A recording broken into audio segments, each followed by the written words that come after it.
Tidak ada kisah yang lebih mengusik jiwa ketimbang misteri. Selamat malam penyuka misteri. Ini adalah kisah nyata yang kualami 16 tahun lalu. Saat itu aku diterima bekerja sebagai sopir pribadi di rumah Pak Simon. Pria keturunan Tionghoa itu tinggal di sebuah perumahan elit di Jakarta. Meskipun rumahnya besar, namun Pak Simon hanya tinggal seorang diri. Selama bekerja pada Pak Simon, aku sama sekali tidak pernah mengenal keluarganya. Umur Pak Simon sudah separuh abad lebih.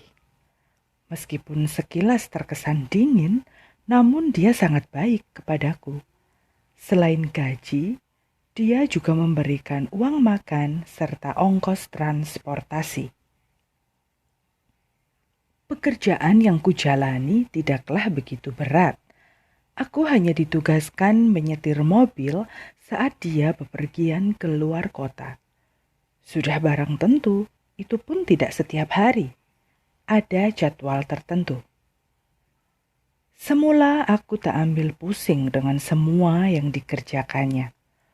Tapi aku lalu heran dan merasa aneh.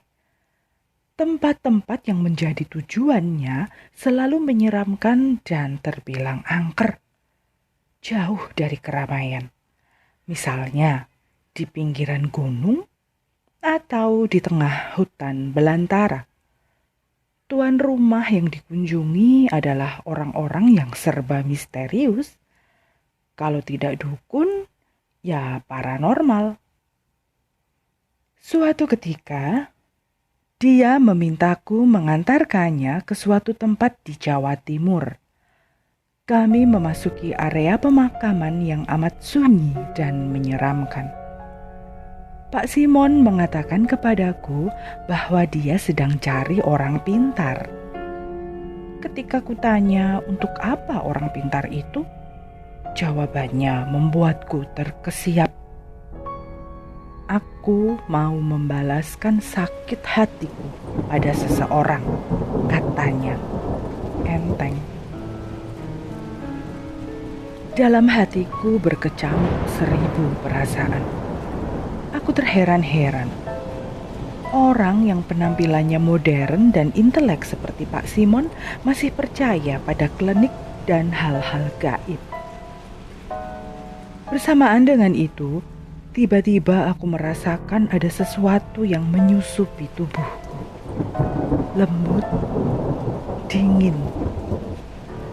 Setelah itu seluruh tangan dan kakiku lemas. Aku seperti dituntun kekuatan yang entah dari mana datangnya. Aku membawa mobilku semakin jauh memasuki pemakaman. Hujan deras dan lolong anjing hutan mengiringi perjalanan kami. Seram, mencekam. Kulirik arloji, baru jam 9 malam.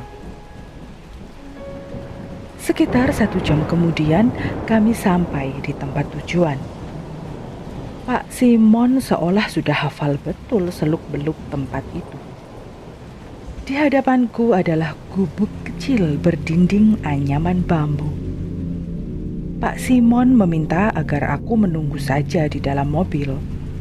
Perintah yang kusambut dengan lega karena aku merasa sangat letih. Hampir 2 jam lamanya aku menunggu Pak Simon. Jika semula aku berencana untuk tidur sembari menunggu, ternyata praktiknya susah. Mataku tak mau terpejam. Perasaanku was-was, seolah ada yang siap menyergapku jika aku lengah. Aku pun kemudian membaca doa dalam hati. Hari itu, dari rumah si orang pintar, Pak Simon mengajakku langsung pulang ke Jakarta. Walaupun badan rasanya remuk redam, kupaksakan juga menuruti keinginannya. Sampai di Jakarta, aku langsung minta izin untuk numpang tidur sebentar karena tidak sanggup lagi menahan lelah. Pak Simon mengizinkan. Bahkan dia minta aku tidur di kamarnya. Tentu saja aku menolak. Tapi dia terus memaksa.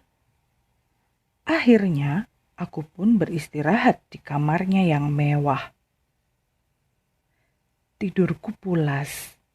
Rasanya lama juga aku tidur. Tapi saat terjaga, sekujur tubuhku terasa panas. Beberapa detik kemudian menjadi dingin. Makin dingin, sangat dingin. Lalu aku menggigil. Gawat. Aku mulai panik. Tiba-tiba aku merasa kebelet buang air kecil. Aku pun bangkit dari kasur. Tapi ada apa ini? Mengapa tubuhku tak mau bergerak? Mulutku pun seperti terkunci. Aku tidak bisa berteriak. Karena tak bisa menahan hasrat untuk buang air kecil, aku pun kemudian kencing di tempat tidur. Aduh, tapi kenapa sakit sekali rasanya? Ketika kulihat ke kasur, ternyata yang kukeluarkan bukan air seni, melainkan darah. Aku berdarah. Alat vitalku mengeluarkan darah. Ada apa ini? Sekuat tenaga sambil membaca doa, aku berusaha bangun dari kasur. Akhirnya, aku berhasil meninggalkan kasur setelah menggelindingkan tubuhku sampai jatuh di lantai. Dengan terseok-seok menahan, aku pulang ke rumah. Keluargaku syok. Istriku langsung menangis melihat kondisiku. Begitu sampai ke rumah dan bertemu dengan istriku itu, aku pingsan. Gelap. Yang kemudian ku ingat adalah aku terbaring di ranjangku. Saat aku berusaha membuka mata, samar-samar aku melihat istriku bersama ayah dan ibuku serta beberapa saudara dekat mengelilingiku. Ada kain di keningku. Rupanya istriku sedang mengompresku. Di sebelahnya, seorang lelaki tua mengusap-usap kepalaku sambil membacakan sesuatu. Antara sadar dan tidak, aku melihat seorang nenek berambut putih panjang. Dia menarik-narik lenganku.